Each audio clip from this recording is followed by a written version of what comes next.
Assalamualaikum warahmatullahi wabarakatuh. Al-Fatihah. A'udzu billahi minasyaitonir rajim. Bismillahirrahmanirrahim. Alhamdulillahi rabbil alamin. Arrahmanir rahim. Maliki yaumiddin. Iyyaka na'budu wa iyyaka nasta'in. Ihdinas siratal mustaqim. Siratal ladzina an'amta 'alaihim ghairil maghdubi 'alaihim waladdallin. Amin. Bismillahirrahmanirrahim. Alhamdulillah rabbil alamin. Wassalatu wassalamu ala asyrafil anbiya'i wal mursalin wa ala alihi wa sahbihi ajma'in. Ya Allah, ya Tuhan kami merafakkan rasa kesyukuran kepadamu ya Allah kerana telah mengizinkan kami untuk berada dan menghadiri program orientasi murid-murid tahun 1 sesi 2021 pada hari ini. Ya Allah, ya Rahman, sesungguhnya pada hari ini kami berkumpul karenamu ya Allah. Kami berkumpul untuk mengisi seluruh hidup kami dengan keredaan-Mu ya Allah. Ya Allah, ya Fatah, ya Rahim, berkatilah usaha-usaha kami.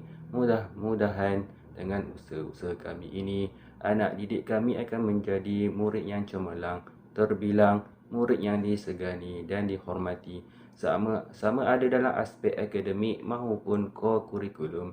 Seterusnya mampu melahirkan generasi murid yang berjaya di dunia maupun di akhirat. Rabbana hab lana min azwajina wa dzurriyyatina qurrata a'yun waj'alna lil muttaqina imama. Rabbana atina fid dunya hasanah wa fil akhirati hasanah wa qina adzabannar. Wa sallallahu ala sayyidina Muhammadin wa ala alihi wa sahbihi wa baraka wa sallam. Walhamdulillahi rabbil alamin. Bismillahirrahmanirrahim. Assalamualaikum warahmatullahi ta'ala wabarakatuh. Selamat tahun baru 2021 daripada saya, Guru Besar SK Sarjana Impian SBT. Semoga tahun baru 2021 ini memberi impak yang lebih cemerlang kepada sekolah. Untuk meneruskan, saya ingin menyampaikan sedikit sejarah sekolah, ya, SKSI, di mana sekolah ini telah siap dibina dan diserahkan secara rasmi oleh pihak kontraktor kepada pihak pentadbir sekolah pada 24 Mei 1997. Sekolah ini terletak di atas tanah seluas 2.5857 hektar, di mana kawasan projek perumahan Sarjana Impian dan mula beroperasi pada 9 Jun 1997. Untuk itu juga saya maklumkan sejarah sekolah ini mempunyai 2 blok, iaitu mempunyai 3 tingkat, sebuah makmal komputer, sebuah kantin dan kawasan berumput seluas 2.3 hektar. Pada masa kini, sebuah dewan terbuka telah dibina hasil sumbangan warga sekolah dan orang perseorangan. Infrastruktur merupakan bangunan sekolah mengikut reka bentuk yang diluluskan dalam rancangan Malaysia ke-6. Seterusnya, saya ingin memaklumkan untuk tahun 2021, sekolah SKSI akan bermula untuk yang bersemuka pada 20 hari bulan Januari 2021. Walau bagaimanapun, kita akan memaklumkan makluman terkini untuk sekolah bersemuka.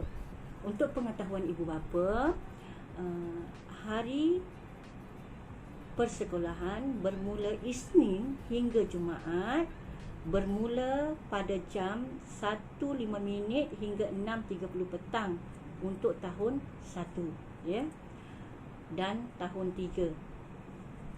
Tahun 1, 2 dan 3, ya. Walau bagaimanapun, pada hari Jumaat kita bermula sekolah pada jam 2 hingga 6 petang, ya. Diulang semula untuk tahun 1 hingga tahun 3, kita akan mula bersekolah bermula hari Isnin hingga Khamis 1.05 hingga 6.30 petang. Untuk hari Jumaat 2 petang hingga 6 petang.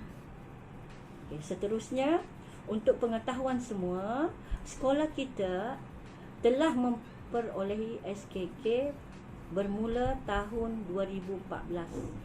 Begitu juga untuk sekolah kita telah mendapat SBT pada bulan 10, ya, pada tahun yang sama 2014.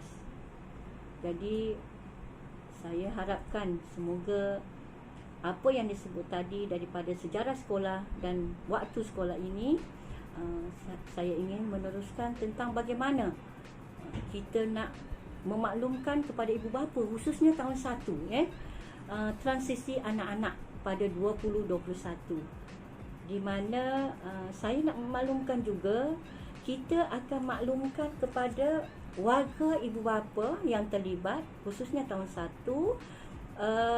perjumpaan bersemuka, ya, bersemuka yang terkini yang dimaklumkan melalui website dan juga grup kelas masing-masing, insya-Allah, ya. Untuk itu juga dimaklumkan tahun 1, ya, tahun 1 2021 dijangka seramai lebih kurang 200 murid tahun 1, ya, untuk mendaftar. Di sini juga saya nak nyatakan bahawa transisi berlangsung untuk 2021 selama 43 hari. 43 hari, ya. Untuk itu saya ingin memperkenalkan apakah itu transisi, ya. Program transisi tahun 1 merupakan satu program yang bertujuan untuk membantu murid menghadapi perubahan daripada pendidikan tidak formal di rumah atau tadika kepada pendidikan lebih formal di tahun 1 sekolah rendah, ya. Program ini juga dapat memastikan agar semua murid tahun 1 yang datang dari latar belakang dan pengalaman dan sosioekonomi yang berbeza dapat memulakan proses PDPC tahap sepanjang tahun untuk mencapai pencapaian yang hampir sama.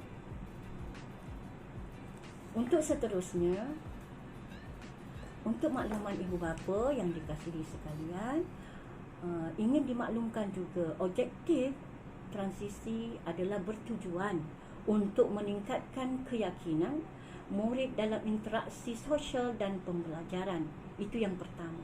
Yang kedua, objektif transisi ini adalah bertujuan untuk membentuk sikap positif dalam pembelajaran anak-anak kita khususnya di tahun 1. Dan yang seterusnya, objektif kita adalah bertujuan untuk menyediakan murid dengan pengetahuan dan kemahiran dan nilai pembelajaran yang seterusnya membentuk jati diri murid itu.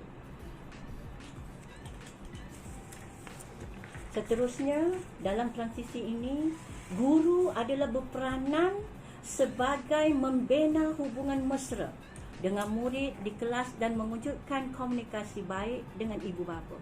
Itu tujuan utamanya. Yang kedua, guru adalah membantu menyesuaikan diri dengan persekitaran rakan dan guru yang baru. Dan yang ketiga, guru berperanan merancang dan juga mengadakan perbincangan dalam kalangan guru yang terlibat bagi memastikan pelaksanaan modul orientasi dan modul PDP lancar dan berkesan. Dan guru juga memastikan semasa transisi tersebut persekitaran mesti berkeadaan kondusif, ya, dan juga bersih, selamat supaya murid berasa selesa suka datang ke sekolah. Dan seterusnya, guru juga berperanan memberi penekanan terhadap kesediaan murid dalam aspek penyesuaian diri, sikap terhadap pembelajaran, penguasaan lestari awal dan numerasi. Dan yang terakhir, peranan guru masa transisi adalah bertujuan memainkan peranan yang amat penting untuk menyediakan murid mengikuti pembelajaran tahun 1. Untuk peranan pentadbir sekolah, di sini dinyatakan bahawa pentadbir perlu memaklumkan kepada guru atau PIBG atau lembaga pengelola sekolah dan ibu bapa serta penjaga bagaimana transisi itu dilaksanakan. Seterusnya, yang kedua, peranan pentadbir sekolah untuk memahami konsep dan pelaksanaan program transisi dan disampaikan kepada semua guru. Yang ketiga, pentadbir sekolah perlu merancang dan menyelaras pelaksanaan program transisi dengan merujuk kepada kit program transisi tahun 1 2021. Yang terakhir, pentadbir sekolah perlu mengenal pasti guru yang terlibat dan memberi bimbingan serta memberi sokongan yang berterusan agar transisi berjalan dengan lancar. Dan yang terakhir sekali, peranan ibu bapa penjaga dalam sepanjang program transisi. Pertama, ibu bapa harus menekankan tanggungjawab seperti mengemas beg sekolah dan menjaga barang kepunyaan anak sendiri. Yang kedua, ibu bapa haruslah main peranan, bersedia memberi kerjasama dengan pihak sekolah sepanjang transisi dilaksanakan. Yang ketiga dan terakhir, pihak ibu bapa harus berinteraksi dengan guru untuk mengikuti perkembangan dan pembelajaran anak mereka secara berterusan walaupun selepas tamat program transisi. Pada tahun ini, pihak sekolah juga meminta kepada semua guru kelas untuk mewujudkan jawatan kuasa ibu bapa bagi setiap kelas masing-masing, khususnya dalam program prasarana kelas, ya. Di situ kita minta diwujudkan pengurusi setiausaha, bendahari dan 3 orang AJK ibu bapa untuk melaksanakan dan membantu pihak sekolah dalam menaik taraf keceriaan sekolah. Sekian, itu saja. Diharapkan semua ibu bapa dapat memberi kerjasama sepanjang program transisi dilaksanakan. Sekian, terima kasih.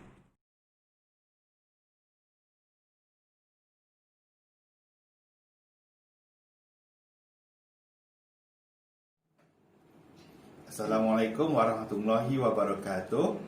PIBG SK Sarjana Impian mengucapkan selamat datang kepada semua ibu bapa dan penjaga prasekolah dan tahun 1 bagi sesi 2021. Saya mengucapkan tahniah kerana anak-anak tuan-puan berjaya menjejakkan kaki ke sekolah kerajaan antara terbaik di daerah Hulu Langat dari segi akademiknya. Semoga menjadi asbab anak-anak tuan-puan mendapat manfaat dan kejayaan dunia dan akhirat. Semoga kehadiran tuan-puan ke SK Sarjana Impian ini akan menjadi aset yang akan membantu PIBG dan sekolah untuk meningkatkan lagi infrastruktur dan kemenjadian anak-anak. Izinkan saya untuk menjelaskan 5 peranan dan fungsi PIBG seperti yang termaktub di dalam perlembagaan PIBG supaya kita semua jelas dan tidak tersasar daripada tugas sebenar untuk membantu sekolah. Pertama, untuk mengadakan sesuatu forum dan perkhidmatan bagi kebajikan dan kemajuan murid-murid dalam sekolah dalam meningkatkan imej sekolah. Kedua, untuk membantu dan menambah usaha sekolah dalam memenuhi kehendak dan keperluan kebendaan murid-murid dalam kegiatan mereka. Ketiga, untuk membolehkan ibu bapa dan guru-guru dalam sekolah bertukar-tukar fikiran dan maklumat mengenai pendidikan. Keempat, untuk memberi peluang kepada ibu bapa dan guru dalam sekolah berunding antara satu sama lain berkenaan dengan cara memperbaiki taraf pendidikan anak-anak mereka pada amnya. Dan terakhir, nombor 5, untuk membolehkan ibu bapa dan guru dalam sekolah untuk berusaha menambah kewangan sekolah dan meningkatkan kemudahan fizikal bagi tujuan meningkatkan kemudahan pengajaran dan pembelajaran.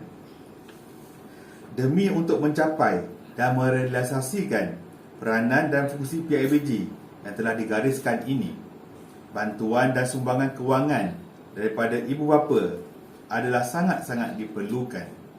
Oleh yang demikian, PIBG SKSI sangat mengharapkan sumbangan tahunan sebanyak RM50 sekeluarga secara atas talian kepada nombor akaun bank Islam seperti yang tertera di bawah ini dapat dibuat dengan segera. Alhamdulillah, syukur saban tahun ada sahaja ibu bapa yang mempunyai kekuatan kewangan yang lebih dan memberi sumbangan besar kepada PIBG. Sumbangan-sumbangan kepada PIBG ini telah digunakan untuk membiayai pelbagai program dan infrastruktur sekolah sehingga mencapai gelaran Sekolah Harapan Negara pada tahun 2007. Seterusnya, hasil usaha yang tidak mengenal lelah ini akhirnya pada tahun 2014 telah membuahkan dua hasil kejayaan yang sangat berprestij. Pada tahun yang sama, dimulai dengan anugerah Sekolah Kluster Kecemerlangan Kohort 8 pada awal tahunnya. Seterusnya, anugerah paling berprestij iaitu Anugerah Sekolah Berprestasi Tinggi Kohort 5 telah dinobatkan kepada SKSI pada penghujung tahun 2014. Semoga Allah SWT terus mengganjarkan sumbangan-sumbangan yang telah diterima daripada semua ibu bapa ini. Antara kejayaan besar pihak ibu bapa membantu sekolah adalah dengan siapnya pembinaan fasa 1 bangunan Dewan Terbuka SKSI pada penghujung tahun 2012. Seterusnya, pembangunan Dewan ini diteruskan sehingga ke tahun 2019 dan hasilnya adalah seperti yang ada sekarang. Sumbangan ibu bapa kepada pembinaan Dewan Terbuka ini telah memberi banyak manfaat kepada sekolah dan anak-anak. Pelbagai program telah dapat dilaksanakan dengan selesa dengan adanya Dewan ini. Dewan Terbuka ini juga telah menjadi sumber pendapatan sewaan sebanyak RM1,600 untuk satu majlis kepada PIBG dan hasilnya digunakan kembali untuk membantu sekolah dan anak-anak. Semoga Allah SWT terus mengembangkan sumbangan para pejuang pembinaan Dewan Terbuka ini. Pembangunan besar yang seterusnya adalah cadangan pembinaan surau SK Sarjana Impian yang baru dan kelas serbaguna yang dianggarkan bernilai RM500,000. Pada tahun 2020, PIBG SK Sarjana Impian mengalami defisit pendapatan yang tinggi kerana kehilangan punca pendapatan sewaan Dewan Terbuka, kelas tuition KSIB dan ketiadaan program menambah dana kerana berlakunya wabak COVID-19. Oleh yang demikian, PIBG SK Sarjana Impian Kajang memohon jasa baik tuan-puan untuk segera menjelaskan sumbangan PIBG berjumlah RM50 sekeluarga secara talian tanpa menunggu tarikh pembukaan sekolah secara fizikal. Selain itu, PIBG juga mengalu-alukan sumbangan kewangan daripada ibu bapa yang mempunyai kekuatan kewangan yang lebih kepada PIBG. Semoga kecemerlangan PIBG SK Sarjana Impian dan sekolah akan dapat diteruskan dengan kehadiran tuan-tuan dan puan-puan selaku warga baru SK Sarjana Impian. Sekian, wabillahi taufik wal hidayah. Wassalamualaikum warahmatullahi wabarakatuh.